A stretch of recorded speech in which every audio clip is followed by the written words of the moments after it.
Hello Metal.de Shatsies. Today I have the pleasure of introducing you to the lovelies of Avalanche. First time in Europe, celebrating their debut album that was released a day before Valentine's. It is called Armed to the Teeth, bringing a lot of energy from Australia. How are you guys doing, Stephen and Veronica, or V? Thank you very much for joining me. We are absolutely on top of the world right now, I think, running on an absolute high. Thank you so much for having the time to talk to us. We really appreciate it. My pleasure. Any support really helps, really. Yeah, this is the biggest tour we've ever done, first full-length album we've ever done too. Biggest release, biggest tour, first time in Europe, first time touring with Airbourne, who we've loved since we were kids. Still sort of pinching living ourselves. the dream. So many great moments, but also a lot of time in the air, flying from Australia, and a busy tour. So who's responsible for booking another headliner here at Lo-Fi in Cologne on your only day off in a long time? So who needs to be fired or promoted? No, we would play every day, multiple times a day if we could. I'd say we got the sort of better deal because we jumped into this tour, I'd say maybe halfway through. They had a few dates already. They had a few dates already, so we're lucky that we've done 3 dates, and then this is now our 4th one, so we're still fresh and ready to go. Yeah, and we got Palladium tomorrow with Airbourne, another one that's been sold out for quite a while. So I think tomorrow will be the biggest show we've ever played, like venue-wise, capacity-wise. So very excited. Very excited. I'm also excited for that, and also the intimate show we're gonna have tonight. So that's gonna be really exciting. But I was wondering, I'm not sure if the album is actually a Valentine's Day album, but it was released just on that weekend.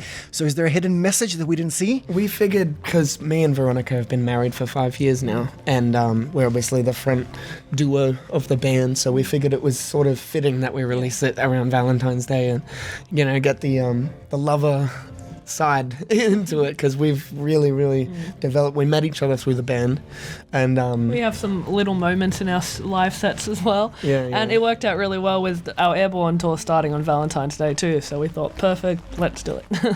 Well, I love that. But the album touches on some toxic relationships. There's also a tease to mom and dad about joining a band. Maybe they're not pleased with that as well. So is it truly a Valentine's album? Oh man, like we have a lot of different themes in it, and like when we were writing these songs, it was a lot of us about living life and all the things that were affecting us at the time. Toxic relationships, I think, can go for anyone. Obviously not between me and Veronica. We have a very nice relationship, but everyone's had those toxic relationships, whether it be family members or partners, ex-partners, or so. Yeah, we definitely. Like, I believe Hell's Getting Hotter With You. That is the main song about toxic relationships, and that's really what it's about.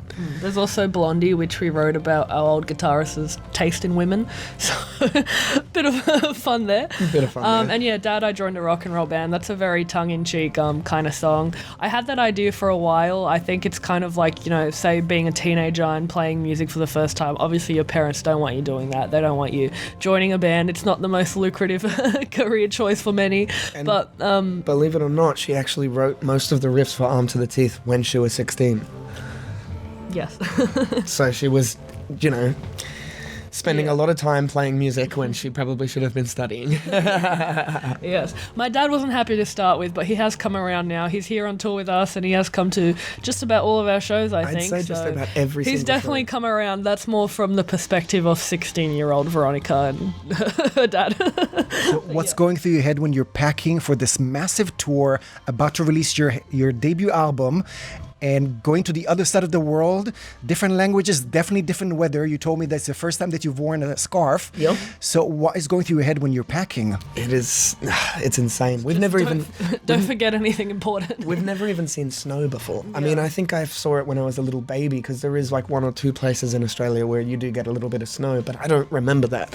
And the first night we got into Hamburg, it started snowing, and finally feeling snowfall on my face for the first time was quite a surreal moment. I immediately threw a snowball at it. Yeah, we started throwing snowballs. That's got to be our first snowball we've ever thrown. I bought this AC/DC scarf just for this trip, because I've never needed a scarf before. You've got to rep the home team, AC/DC are our favourite band, quite clearly. But Veronica went and saw them when she was, again, 16. She had been playing guitar before then, but I think after that initial experience seeing Angus Young play on stage, during the Rock or Bust tour, I believe. Yeah, Rock or Bust tour. That's kind of when I started taking guitar seriously, yeah. It was when she wanted to be a lead guitarist. Well, I'm really happy that things are working out. And can we compare the Australian and Japanese crowds that you've already experienced in the past to the European ones? You've already had, I think, about 3, 4, 5 shows already? Yeah, this is going to be our 4th tonight. How can you describe the gaps between which one swears the most? I guess Australians definitely swear the most. Yeah. Australia is probably one of the most standoffish crowds as well. It takes a while to win them over, but once you do win them over, you've got them for life. And once they're very drunk, they go crazy. Sounds a bit like the German crowd as well. I'd say it's very similar to honestly, it is very crowds, similar. yeah. Very similar to Japan as well. They're very Japan. They're very polite, reserved people during the day, but at night when they're drinking and they're listening to bands, they go crazy. And we've kind of had the same reception here as well. And people have been really nice here. Like we go to the merch table after our set, after Airbourne set, and we meet as many people as we can. And everyone has been so lovely, so nice. It's been insane. It's funny, when we did Luxembourg, we sort of come off and we're like, I wonder if they really liked it or if they were into it. And then we go to the merch booth and every single person that came up to us just had so much nice things to say and just wanted autographs. My wrist is a bit sore from signing things. I don't think we've ever signed as much things as we have in these last few days. It's been such a surreal experience. Like, I honestly don't feel like it's real at times. I feel like it's still a dream back at home and I'm going to wake up any day soon. Well, hopefully they will just make you come back again. Yeah. Because I've seen the videos online already. It looks like a fun party. And as I said, I'm really excited to see you tonight. But can I ask if you already introduced the fans to drinking a shoey? We haven't done that on stage Not on stage yet, no. Maybe tonight. We have done in Australia. Do you mind explaining what a shoey is for the Metal.de fans that are not familiar with deep Australian culture? All right, so it has to be done with the shoe you're wearing and had been wearing all day. It can't be done with a fresh shoe. That's the most important part. It can be done with a stranger's shoe if you really want to. I've seen my brother do it with I guess you would call them flip-flops. But in Australia, we call them thongs. It doesn't mean what you guys might think it means, but it's the thing. I've seen him do that like a luge. You just pour beer into it, and that's your cup. Yeah, the whole thing. It has to be the whole beer, and it has to be all in one gulp. I think you've only done it once or twice before in Australia. Yeah, not done it here yet. It was funny. We did a show in Canberra, and instead of calling out for an encore, they all called out for a shoey. Well, yeah, tour's still young. Plenty of time to do it if you want. Well, I love sharing Australian culture with the world, especially that one. Is this the actual reason how Corona started, just through shoeys? I would say so. And if not Corona, definitely something. Well, I love how you share the love as well. But I was wondering, you guys are described as Australian rock. How would you describe Australian rock? What does it mean? How is it different from other parts of the world that play rock? I guess it's hard to put into words. Like when you think Australian rock, you know exactly what you're kind of thinking of. I guess it's the music that could, be played in pubs at like 12 a.m. that people are just getting hammered to.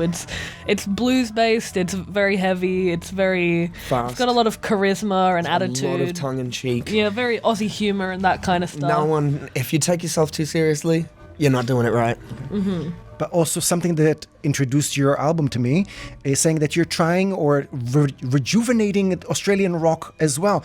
Why does it need rejuvenating? It has sort of had its ups and downs in the past 10 to 20 years. We had some absolutely phenomenal bands in the 70s and 80s. And look, Easy Beats, AC/DC, The Angels, Rose Tattoo, Airbourne, Billy Thorpe, you could name almost a million bands from the 70s and 80s. Whereas nowadays, like when we first started 8 years ago, there wasn't a lot. We would play mostly with punk bands or metal bands. And even in just the past 8 years, we've seen a massive rise in the amount of rock bands coming out and just straight up rock and roll, hard rock, nothing too fancy, nothing too over the top. Now, as Airbourne have so succinctly put it, no ballads, no bullshit. I think the good part about it too is that it's not just, music for like young trendy people. It's not music for just older people.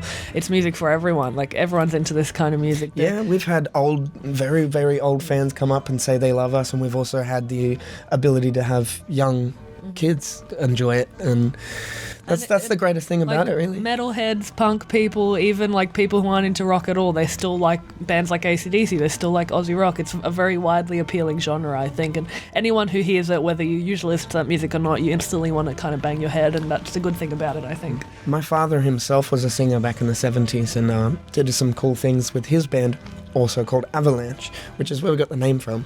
And he taught me how to sing and, showed me the ropes. I love how you bring that energy from the previous generation and the previous classic bands and keep on doing it. It shows in the album, and I'm really excited to see it tonight.